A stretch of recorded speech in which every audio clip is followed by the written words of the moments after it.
In this episode of Orange Grove 55, we have a very special guest, former Imagineer Brian Collins. We are going to talk about the future of the industry and the current state of everything going on in theme parks right now. Up next.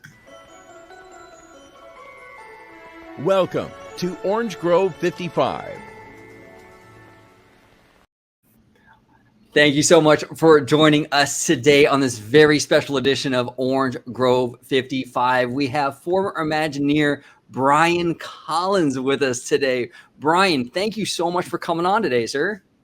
It is absolutely my pleasure to be here. I can't wait to chat with you guys. Well, if you could let everybody at home know where they can find you on social media, sir. Oh my gosh. Well, I like to be liked. I like to be followed, not in a creepy way, in a social media way. So yeah, they can check out my website, which is wdwithme.com, and they can find me there. And that's got links to all my social media, but I'm also on Instagram under being creative, and creative is CR the number 8 IVE. So being creative on Instagram, Facebook. You can join my Facebook page called The Mouse and the Imagineer. If you're in education, because I love educators and I do a lot with education, I also have a Facebook group called Teachers Who Love Disney. So you can find us there as well. So yeah, I'm pretty easy to find. And if you go onto LinkedIn and you just go to Google and you put Brian Collins Imagineer, I might pop up with a hit or two. So cool. Well, again, it's an absolute pleasure having you on the show, Brian. Thank you so much for coming on. Great. And over here to my left, your right, we have George, Mr. Family Man 23. George, how you doing today, sir? I'm doing good. It's glad to be back on the channel, and this is going to be a very interesting conversation, so I can't wait for it. But if you want to find me on social media, you can check me out on my YouTube channel, Disney Family Man 23. If you want to interact with me on Twitter at Disney George, and of course, you'll find me here on Orange Grove 55 with Citrus Corner with some juicy, sweet, but sometimes sticky Disney news and info. Perfect. It's Joe time. There you go. And then down below, we have producer Dre Vashkai, host of the Freshly Squeezed show here on OG55. Dre, welcome back, brother. If you can let everybody home know where they can find you on social media, sir. Oh, you're on mute, sir. Sorry about that. I do apologize. I didn't want to breathe through the whole recording there. Best place to interact with me is going to be at Vashka. It's right down there, just like it's spelled. Type in the Twitter, it should pop up. And if you want to see me, well, it's going to be on the channel you're watching right now at Orange Grove 55 at Freshly Squeezed, your source for juicy news and info squeezed fresh, right from the Grove. Perfect. Okay, so before we dive into our topic today, I thought it'd be kind of cool to kind of pick Brian's brain a little bit and kind of set the table. Brian, if you can kind of let everybody at home know like what you did for Disney with Imagineering, like, your background overall, just kind of set the table before we kind of dive into the topic at hand. Yeah. So to make a very, very long story short, when you take Imagineering and you have the imagination side and the engineering side. So there are probably 300 job descriptions under Imagineering. It's a very broad, interesting place to work. In my case, I was on that creative side, and I worked as a show writer. So when you talk about show writing, you're not talking about writing shows. You're talking about writing for the Disney show. So if you think of like the people that write the bad puns for the Jungle Cruise, or in my case, scripts and spiels for the attractions, things of that nature, any kind of fun, interesting, creative plaques or signage that needs to be in the park. Basically working as a creative writer for Imagineering. It was an amazing job. Interesting. And how long were you there for at Imagineering? So, I always tell people it's almost, in my case, kind of like being in the mafia. Once you're in, you're never out, right? I feel like I was there for about 3 or 4 years, so not a very long time. Obviously, there was a lot crammed into those times, but even after moving on, I've always had like a dotted line relationship back to Disney and the theme park industry in general. And even to this day, all these years later, I still, I teach courses as an adjunct professor at the University of Central Florida.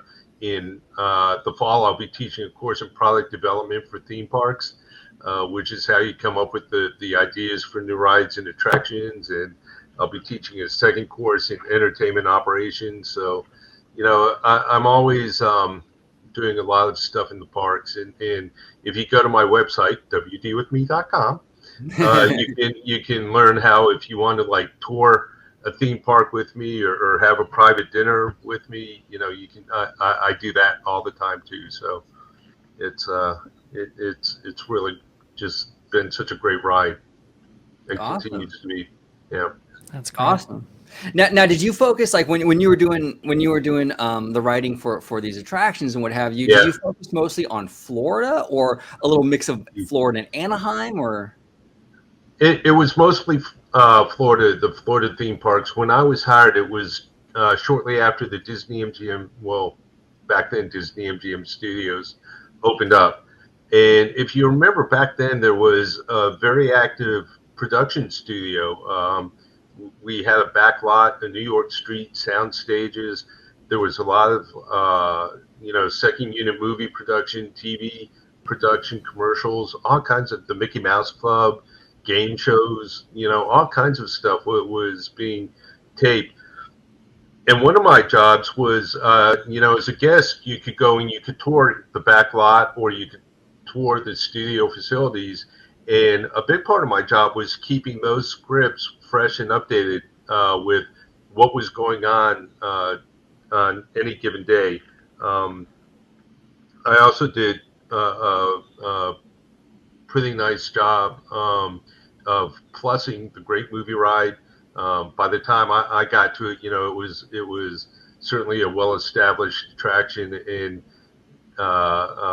in pretty good shape. But there were some areas that they had asked me to kind of go in and plus in the scripting. And another really kind of fun, interesting part of that job was also writing the backstories for the different characters that were in that attraction. So if anyone remembers, there was a gangster character or a bandit, a Western bandit that would come out and hijack your ride vehicle. And I actually wrote backstories for those characters. So most of it was at the Florida parks. I also did some work in the Jungle Cruise. I did work a lot of small jobs, just all throughout the theme parks. Very cool, very cool. Now, Dre, you had a couple questions for Brian, right? Regarding I did. Brian, it's a pleasure to meet you. Pleasure to have you on. I mean, this is really pretty cool. I was looking at your portfolio, and I saw that you did the Q loop for the Albert Awol, Q loop for Jungle Cruise at Magic Kingdom, and it kind of sets the tone.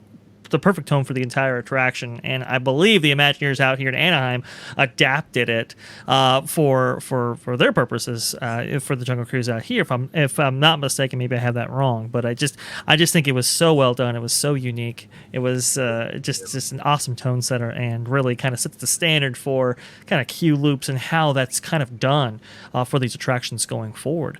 But I was interested in your take on things, because you talk about writing backstory for the kind of the mobsters or some of the characters in the Great Movie Ride, and we're seeing now from Imagineering how we have so much backstory being impugned and provided for some of these characters from like the Jungle Cruise specifically. Actually, we have a lot of new characters coming in here with very involved backstories and so forth. Do you think, in your mind, do you think that do you find that maybe goes over guests' heads, or do you think the guest really gets something out of it?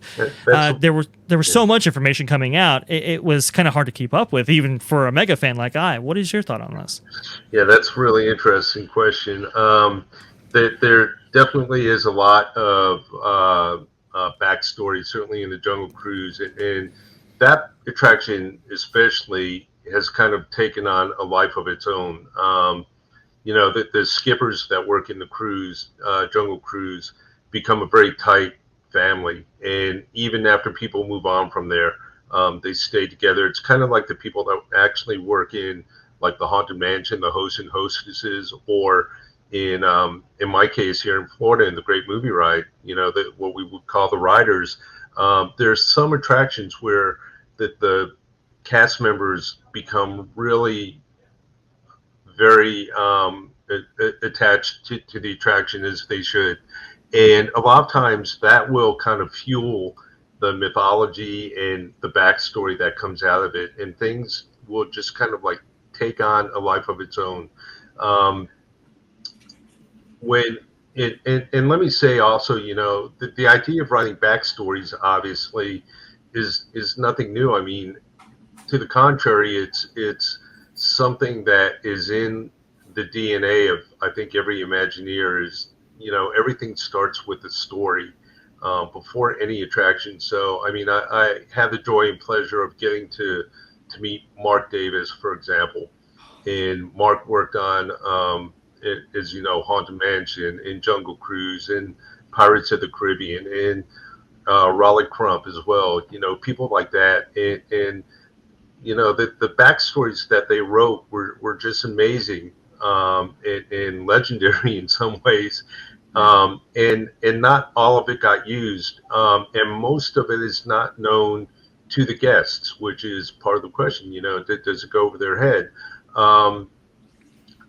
Most of the time when we write, these backstories, at least at the very beginning when we're developing the attractions, those kind of serve as our blueprint, right? Just like an architect has blueprints, that story serves as our blueprint, and that drives everything from the look and feel of the attraction to the costumes, to the merchandise, to the audio, to the lighting. I mean, everything. So some of it is going to be picked up by the guests, yes, for sure. But like, let's say those backstories I wrote for the characters in the Great Movie Ride, the guests never saw those.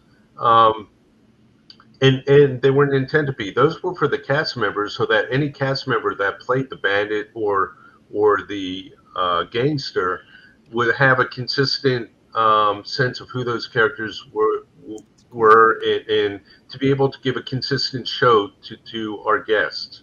Now, with all the IP that's going on, especially like the Marvel and Star Wars IP that we have, the backstory, a lot of it's obviously has come to us with those products and with those attractions and things. So it's almost kind of funny. I'll say, I always tell people, sometimes as an Imagineer, people expect you to know every single thing about every little detail and stuff. And I remember hearing a really funny interview one time with William Shatner, who played Captain Kirk, and he would say that like people would come up to him at conferences and conventions, and they'd be like, I remember in that episode, The Tholian Web, when you were walking down the highway or hallway, there was a light on the wall that was blinking green and then red, but most of the time it would blink red and green. How come it was in it's like, sometimes the fans, or in our case the guests, know a lot more than we do. When my creative director and I, my boss and I, kind of came up with the idea for Albert Awol and that whole character. Back then, I mean, we had no clue Albert Awol was going to take on the persona and the life that he has. And now you've got the Society of Adventurers and Explorers, right? Yeah. Or Explorers and Adventurers. And, they've kind of taken it and run with it in some ways. And sometimes it's hard to even keep track of what's canon and what's not in our own attractions. So it's a really interesting question. It is, because there's so many these intricate backstories. I know people have kind of, you mentioned the Haunted Mansion before. I know a lot of like cast members and even old Imagineers. They people kind of take these old stories from like Ken Anderson and some of these Imagineers who have worked on it and kind of imbue it over the years, and cast members kind of add to it and all this kind of stuff. Now you have forums who try to break it down, try to examine it, and all this kind of analytical thing. It's a very cool thing. But going off of that, you mentioned IP. And IP is a very interesting one, because I've heard like Tony Baxter and stuff talk about it, and it's like, well, IP, the great thing of using it is that it's kind of a shortcut to emotion. It's a shortcut to storytelling, and you don't have to necessarily impart that on on an attraction that you're creating from scratch. You just have a shortcut into it. People know the story, they know the characters, and go. Right. But that very much is kind of this kind of it's a juxtaposition of styles, right? Because for a gentleman of the kind of the second generation of Imagineers, as I like to call them, they were. They had some IP to work with, but they also had stories that they would create and characters that they would create, and kind of how that whole thing is. How do you feel about that? Do you like that they've gone into the IP world, or do you prefer the original storytelling, as it were? I think me personally as an Imagineer, and I would say a lot of the folks I work with, the men and women I work with, just enjoy the creative process, and when you've got the chance to kind of create something brand new, that's always kind of fun. But heck, I wish I had a chance to have worked on like Galaxy's Edge and the Black Spire Outpost, because there's just some crazy good stuff in there, and it'd be like a kid in a candy store for me personally. So no, I don't mind if there's good IP that's been developed. And listen, the folks obviously at Lucasfilm or Marvel, they're fantastic storytellers in their own right. So to be able to like build on that, for me personally, I wouldn't have a problem with that. The nice thing about having the IP in the Disney parks to work with is that a lot of times you can take that IP and then, like you said, kind of build on it. So if you look at the new Guardians of the Galaxy, for example, that's a really good example where we took the existing IP and story and kind of built and created our own new experience around that. Wow. Interesting. Yeah, it's really is amazing to me. Like when we were talking about Galaxy's Edge and things like that, like this idea that Walt Disney had for this unique kind of experience, and how that's kind of evolved into what we have today with like Galaxy's Edge, like these ultra, like hyper themed immersive experiences.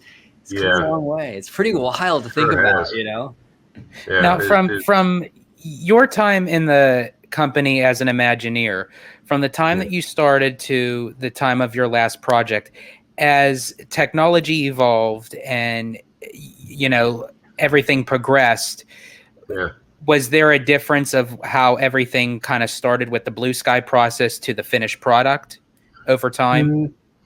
No, I think that part, even to this day, pretty much remains true to how it was back in the day when Mark and Raleigh and Existentia and all those guys were doing it, where it really comes down to a bunch of talented folks sitting around a table coming up with what that story is that you want to tell.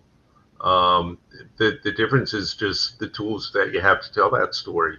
Right. So now so many attractions are what we call media-based attractions with giant video screen walls and immersive environments and things like that. Mickey's Runaway Railway at the Hollywood Studios is a really good example of that.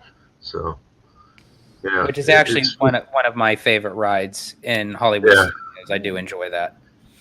I'll tell you, it took me a long time to be able to go on that after having such a close relationship with the Great Movie Ride. I do miss the Great Movie Ride. I wish we could have had both, because I love Mickey and Minnie's Runaway Railway, but the Great Movie Ride screamed MGM at the time when I Yeah. went on it to Hollywood Studios, and I still wish some way somehow they were able to keep both. Well, was and, able- and it's fascinating too. Like sometimes it like Disney makes decisions, and I'm like, oh, that's interesting. It's a different decision than I would have expected, because you take something like the Great Movie Ride, which celebrates Hollywood and movies and stuff. Right. And Disney right now has a massive library with Star Wars, Right. Marvel, Pixar, Fox, all these Right. major libraries that they've acquired over the years. You would think an attraction like the Great Movie Ride would be still, something they want to keep around, because you can swap those scenes out now, because now you have the whole entire Fox library you can Right. add in there, and you can add Marvel and this, that, and the other. It's like, it surprised me when they got rid of that, because there was a lot of IP potential there. Kind of putting my business hat on for a second, Right. but a lot of IP potential there with that attraction. It was surprising. I mean, it really was. If I had one Yeah. more chance to ride that Great Movie Ride, I would. I didn't get to enjoy a lot of what Walt Disney World had to offer as opposed to now, but the Great Movie Ride I still remember to this day. And if I had just one more chance to ride it, I totally would. But yeah, Brian, what do you think of that decision now?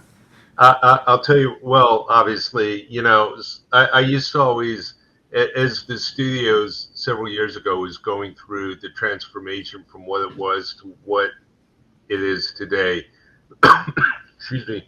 Slowly, they would start taking away a lot of the projects I worked on. So the shuttle tour would go away, the walking tour, the animation studio tour, all those, classic original attractions that were there would go away.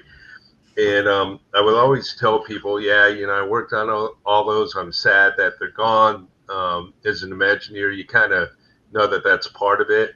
Yeah. But I would always tell people, I take comfort in the fact that I worked on the Great Movie Ride, and the Great Movie Ride is never going away. That's like the marquee attraction. And then they take that away, and that really is kind of the gift and the curse of Disney parks. Walt Disney really set up this idea, like these parks are constantly evolving. They're constantly in flux, right? Yeah. And so it's like that's what makes it cool. But at the same time, it's kind of heartbreaking, because especially you, someone who's worked on these attractions, your heart's in them, right? You're like invested, and then when they get replaced, it's hard. It's hard. Yeah. Yeah. I'll tell you one thing that might be fun for you guys and your listeners, viewers to check out is during the height of the pandemic a couple years ago, like I said, the people that worked in like the Jungle Cruise or the Haunted Mansion or the Great Movie Ride become very, very tight, close, like family. And there's actually a Facebook page that's made up mostly former GMR cast members, riders, as we call them. And during the height of the pandemic, we actually created what we call the quarantine edition of the Great Movie Ride. And I don't know if you remember, but there were like a lot of people, like just fans, that would like recreate the Haunted Mansion in their living room, or the Jungle Cruise in their backyard. Well, we decided to recreate the Great Movie Ride, and the way they did it, they took not only, if you remember when you were in the queue area, there were movie clips from like Singing in the Rain and Mary Poppins and different movies that you would watch, and then you'd go through the attraction, and then at the end there was this wonderful montage of clips, rather classic movies, and they recreated every one of the movie clips that you saw in the pre-show, every scene in the Great Movie Ride, and every one of those clips in that montage. Wow. So you can go on YouTube, and if you look for the quarantine edition of the Great Movie Ride, it's a lot of fun. And they had asked me to go ahead and give my spiel at the end, the exit spiel, which I wrote, which I was very touched and honored to do that. So it was awesome. It was a lot of fun. There's a gangster version and a Western Bandit version, and there's actually someone actually took the montage of the movie clips at the very end, and they took our version, and you can watch it right over the original version side by side, and it's really quite amazing what what they were able to do with that. But I digress. That's awesome. That is really, really cool. It's a lot of fun. Yeah. So anyway. Now, Dre, you have something you want me to share? Yeah, I'm trying to find this because I think it's really kind of fun here. Cool. Let me see if I can find the comparison. Yeah. Here we go. All right. Go ahead and do that. Cool. Oh, you got it? I'll be darned. I got it. I got it. On the top are all the recreated. Kind of see. Wow, they recreated it. You're right. They recreated the entire montage. That is. Yeah. That is unbelievable. And it's got the music and everything. Yeah. Yeah. Well, I don't want to. I don't want to risk the channel being demonetized. So I'll save it. But that is unbelievable. That's super amazing. impressive, man. People became. You really saw the love of Disney parks kind of come out when that shutdown actually happened, and you saw just how many people kind of were expressing that love in creative ways, and it was fun to see. It was really, really cool. It was very, very touching. It was very touching. I got to go in, the last couple nights that it was running, there were a couple of special events that I had been asked to go out and speak at, and to be able to meet some of the biggest fans and chat with them and stuff, and it was pretty cool. That's awesome. That's great. Now, Brian, I want to ask you, and not diving in. We're not going to dive into the politics or anything, but just in terms of the benefit to the various resorts. The Imagineers are moving. Well, not all of the Imagineers, but a good portion of the Imagineers are moving to Lake Nona, Florida, and this is a big deal, because they've been in Glendale since since Imagineering started. Do you think this is going to be a benefit to maybe Florida because they'll be in Orlando's backyard? Do you think it might hurt Anaheim? Do you think it'll benefit both?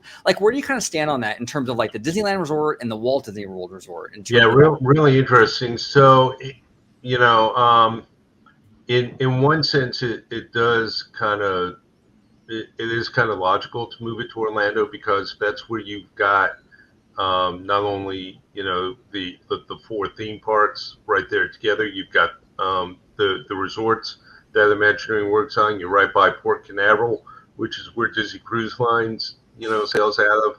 So from a proximity point of view, I think it does kind of make sense to some extent. Whenever you make a move like that, listen, there's going to be a lot of emotion involved with it too, for sure.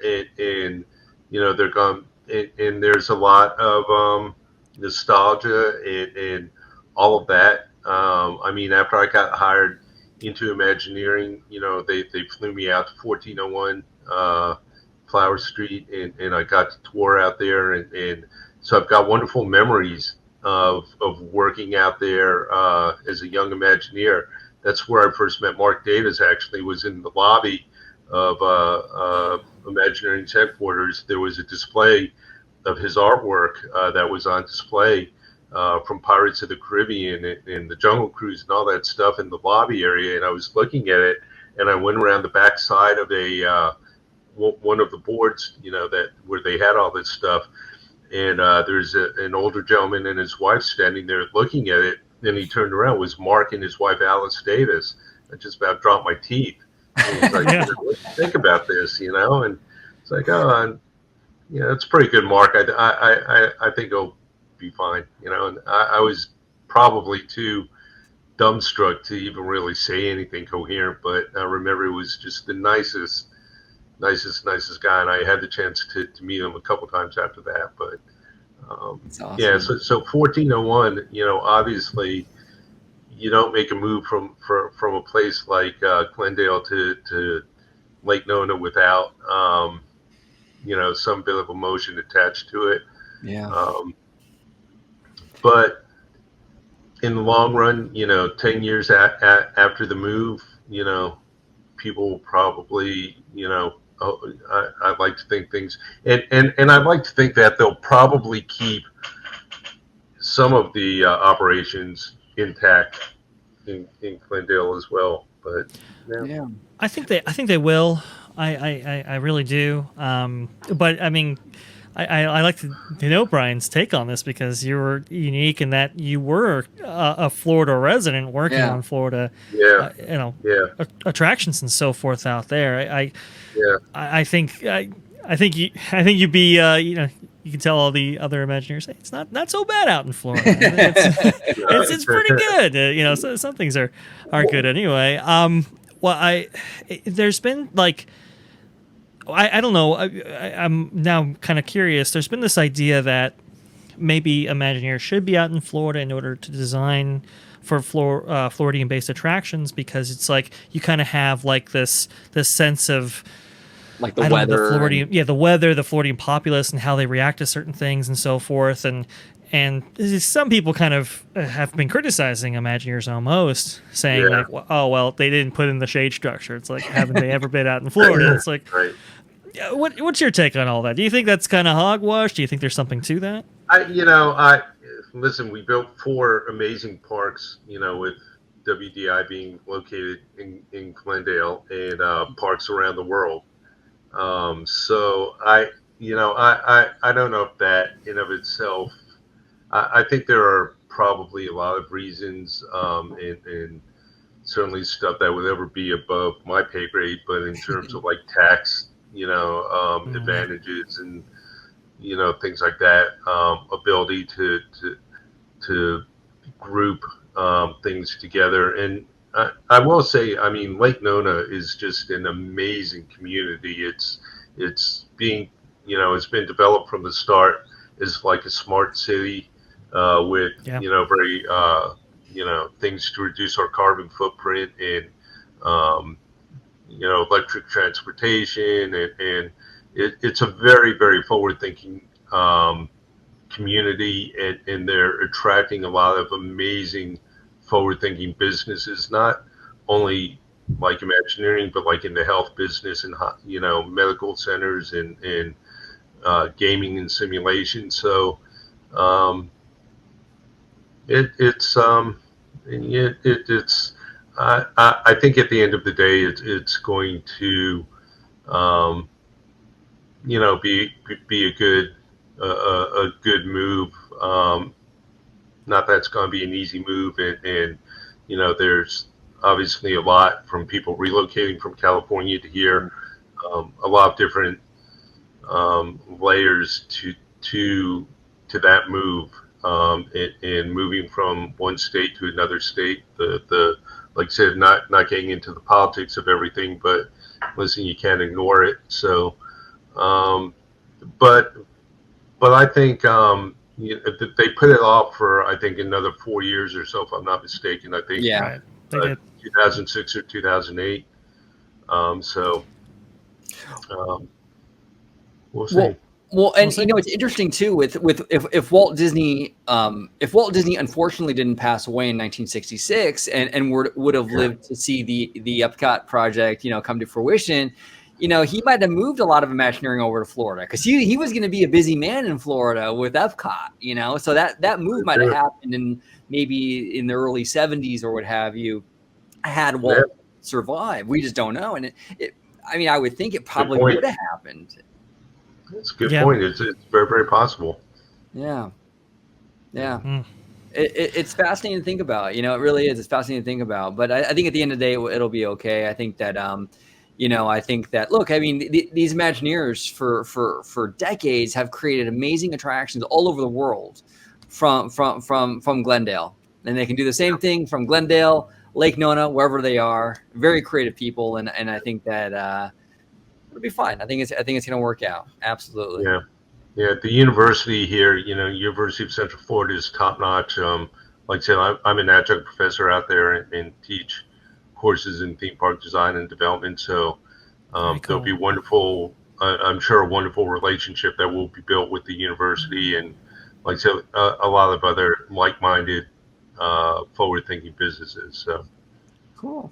we'll keep our fingers crossed and Yeah. hope it goes smooth. And hopefully, I think they were right to put the move off for a few years and maybe make the transition a little bit smoother Yeah. than how it originally was playing out. So We were all, even us, we were a little bit like, that's pretty fast. That's yeah. people have to uproot their whole lives, move out there.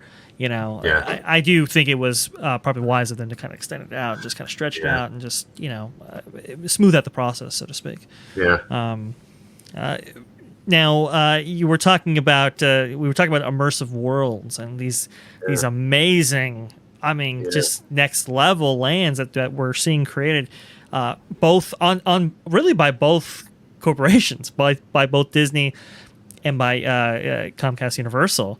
In the form of Wizarding World and it's unbelievable. I don't have any problem whatsoever giving props to Universal. I mean, if any of you guys have been to Wizarding World or either of the two Harry Potter worlds, they're freaking amazing. They're wonderful. Now, I would say that they're so amazing because a lot of the people that work at Universal Creative are former Imagineers. That's true. That's true. A little Jason Sorrell action there. I know. Yeah. Actually, the guy that hired me, my old boss, worked for after he left Imagineering, went to work for he worked at WDI for like 20 years, and then worked at Universal for like 15 years, and now he's probably collecting 2 pigeons from each park, and imagine that. So. Hey, if you're good, you're high value.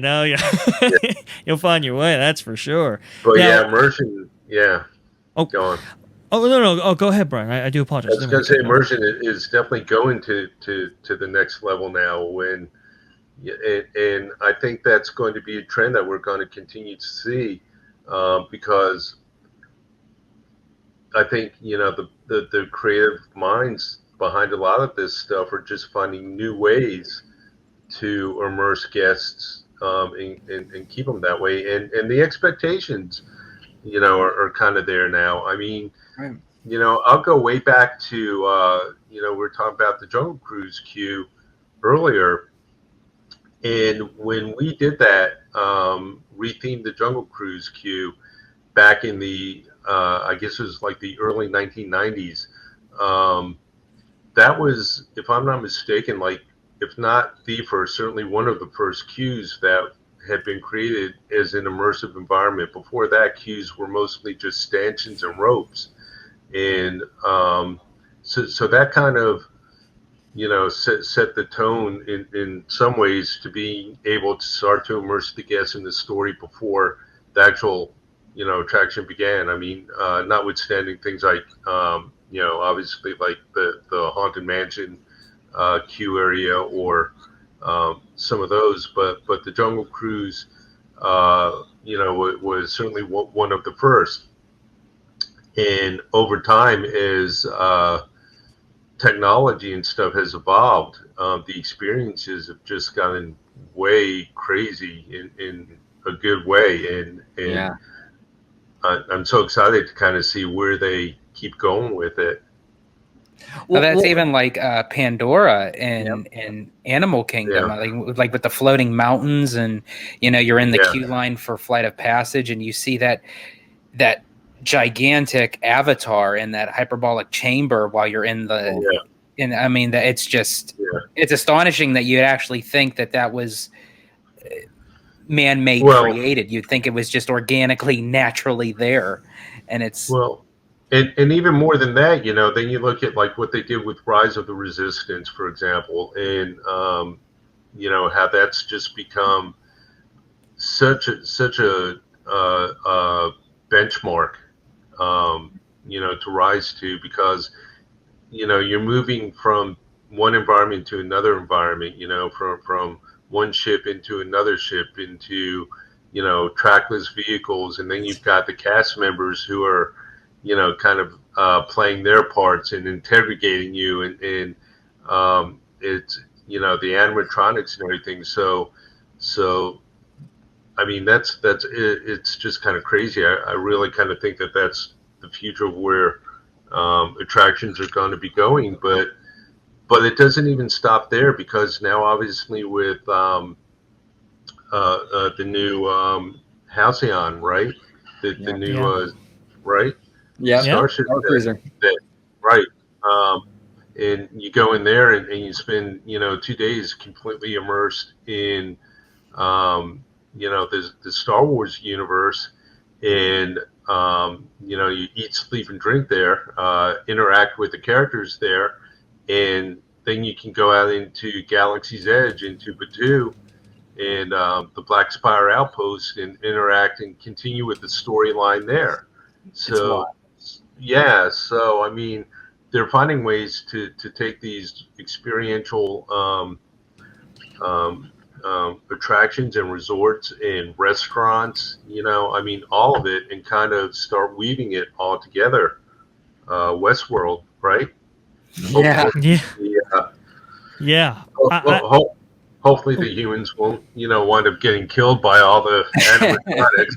I hope we're a few years away from that, but it's it definitely is. a vision of the future.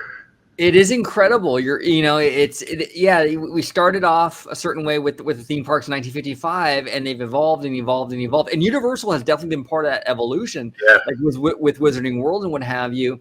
And now, like you said, Brian, now they found ways, like through the Star Cruiser, to like live, eat, and breathe these experiences for 2 and 3 days on end.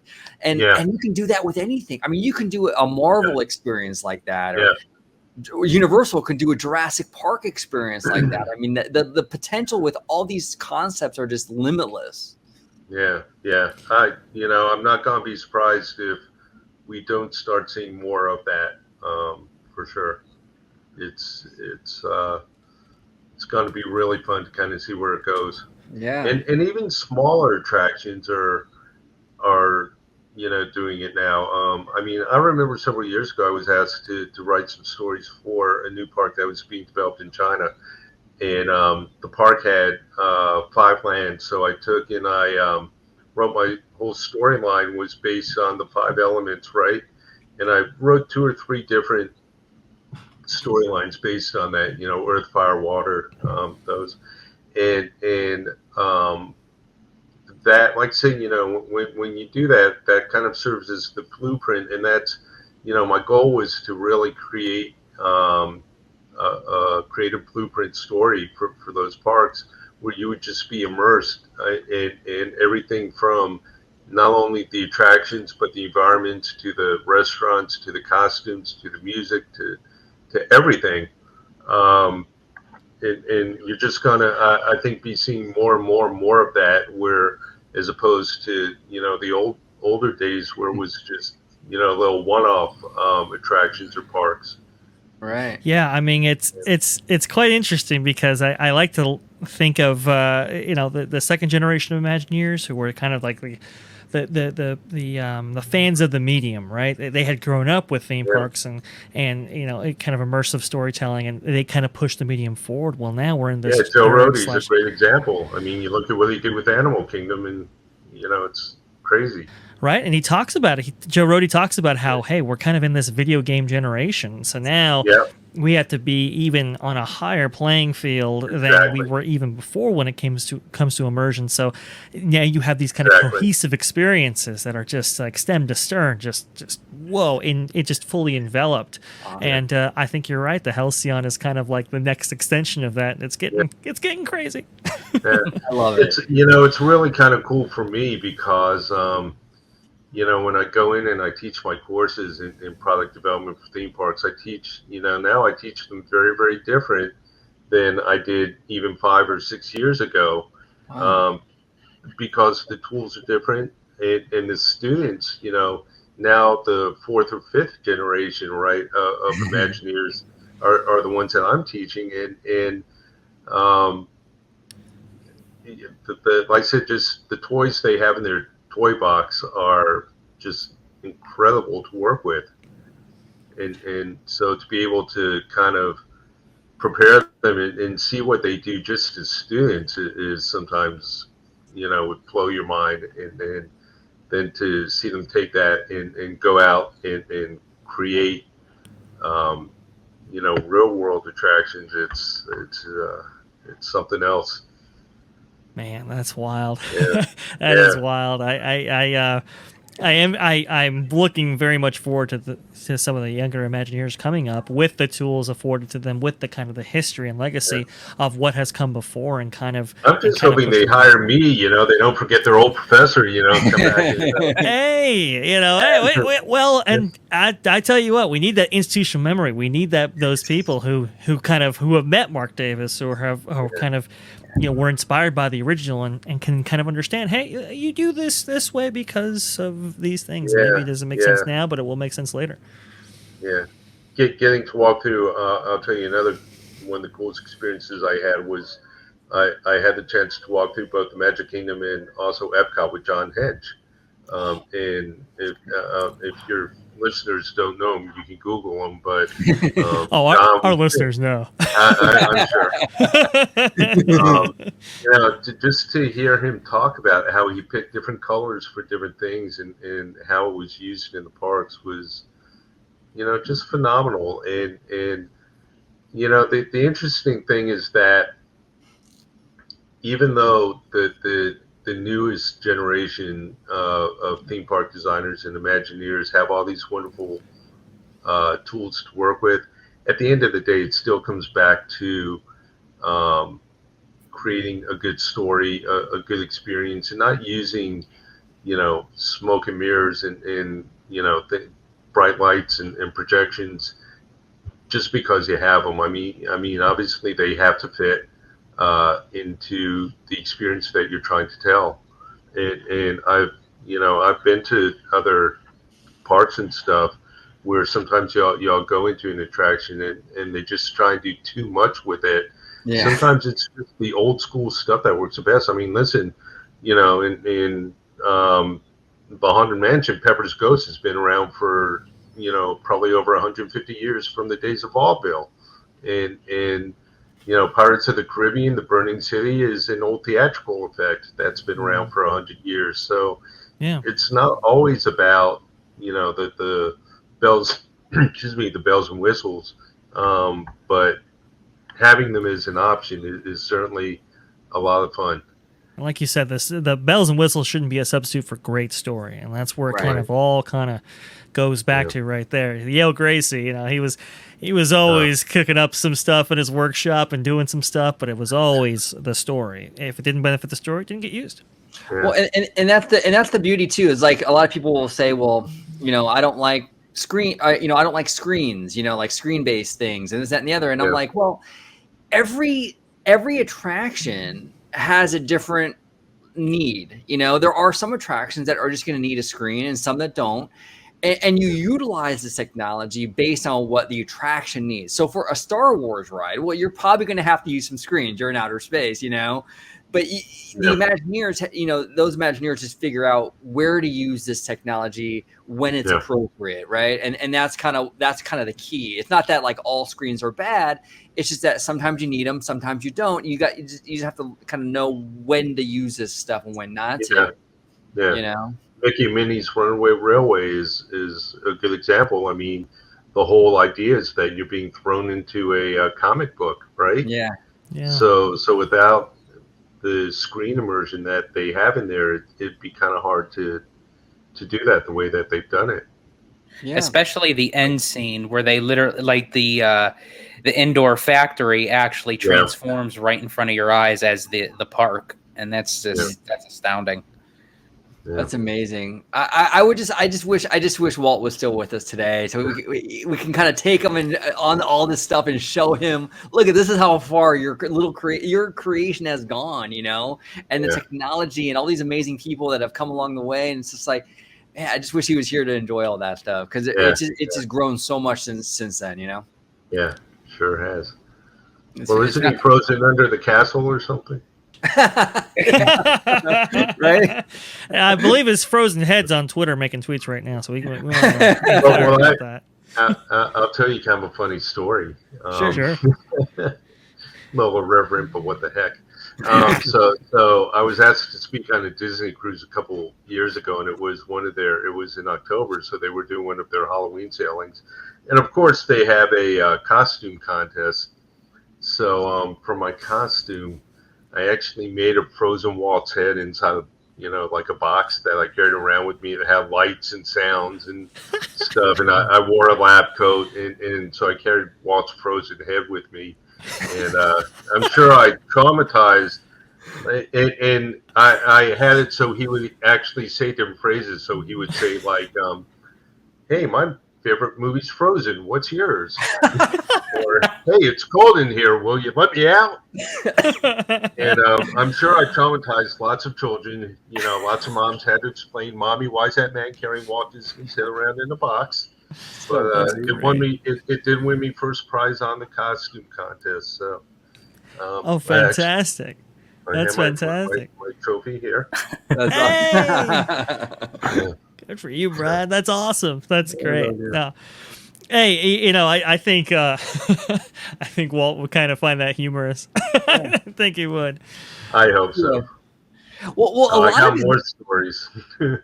Well, a lot of his 9 Old Men and stuff, you see like a lot of their doodles and everything, and they would kind of make fun of each other, and they all had like really cool sense of humors, Yeah.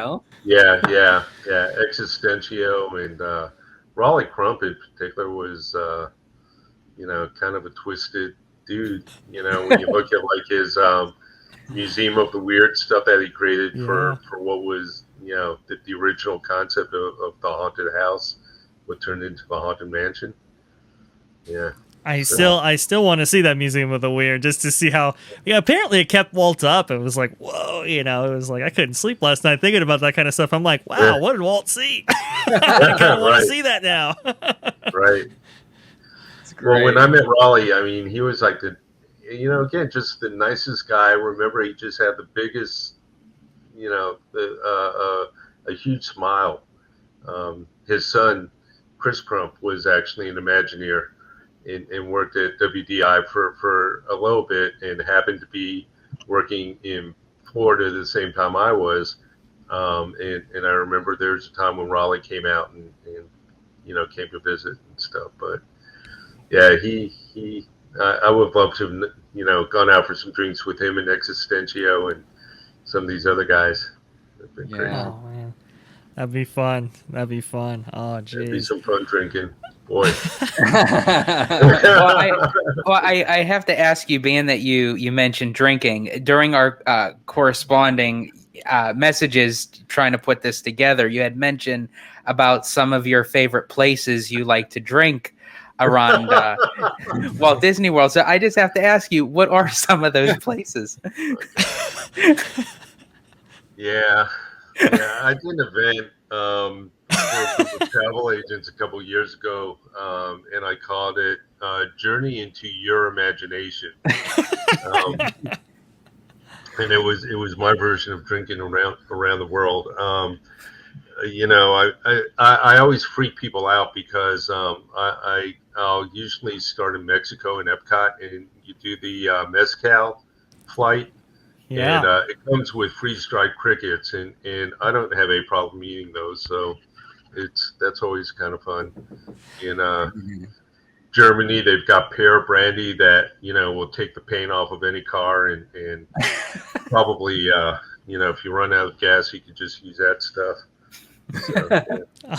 That's great. That's fantastic. Well, and that's actually one thing that Disney has sort of kind of leaned into are these kind of themed experiences when it comes to the bars and all that stuff. We got some really great stuff now with like Trader Sam's, and it's kind of cool how they're kind of leaning into that stuff. And this cantina is fantastic, and some of the drink ingredients they're getting super creative with. They have one drink there called a fuzzy tauntaun, and when you drink it, it literally makes your tongue in your mouth like fizz or something. So it's like really bizarre. I've had one of those. It's pretty trippy. Favorite drink. That one's pretty great. It's pretty awesome. That's pretty great. It's pretty awesome. But Brian, I want to thank you so much for coming on today. It was an absolute pleasure talking to you, sir. Thank you so much. Oh, it's been my pleasure. It's been a tons of fun. Anytime you want me back, I'm happy to come. Thank you so That's much. fantastic. And if you can let everyone at home know, just kind of remind them where they can find you on social media. Yeah, you can go to my website, wdwithme.com, WITHME, wdwithme.com. You can find me on LinkedIn if you want to just search for Brian Collins Imagineering. You'll find me on LinkedIn. On Facebook, go to the Mouse and the Imagineer, and also Educators Who Love Disney. And on Instagram, Being Creative, CR8IVE, Being Creative. Perfect. Perfect. Wow. Perfect. And Mr. Family Man, if you can remind everybody at home where they can find you on social media, sir. Absolutely. But first, I have to say thank you, Brian, for joining us. It was a real treat, and we have the utmost respect for you, especially with the new upcoming Imagineers. You know, to have you as a mentor, a teacher, a guidance. You know, moving on into the next generation, especially for you who got to interact with Wally Crump and John Hench and Mark and Alice Davis, all the greats that actually had a personal connection to Walt himself. So it was a real treat to have you on, and definitely looking forward to having you on again, most definitely. But again, folks, if you want to find me, you could my YouTube channel, Disney Family Man 23. You can interact with me on Twitter at Disney George, and of course, you could always find me here on Orange Grove 55 with Citrus Corner, with some juicy and sweet, but yet sticky Disney news and info. Perfect. Perfect. There you And then go. down below, There you we go. have Mr. Vasky, producer Dre, host of Freshly Squeezed. Hey, Where can they find you on social media, my good sir?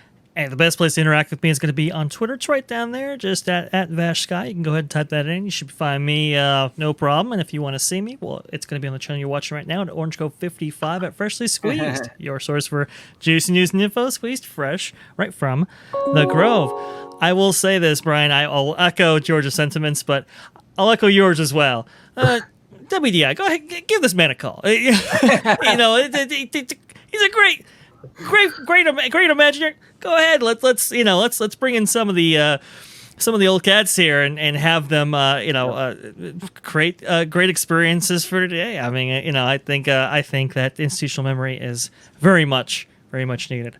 But thank you so much for coming on, sir. And I'll actually even add on a little step further. Not only WDI bring back Brian, let's bring back an updated version of the Great Movie Ride with him on board. I like that, George. Great stuff, George. Great stuff. Yes. Well, and thank you all for watching today. Comment down below with all your thoughts on the industry, on the Great Movie Ride. Just all your opinions and thoughts on everything we discussed today. We would love to hear from you. Thank you all so much for watching. And as always, have a wonderful, wonderful day.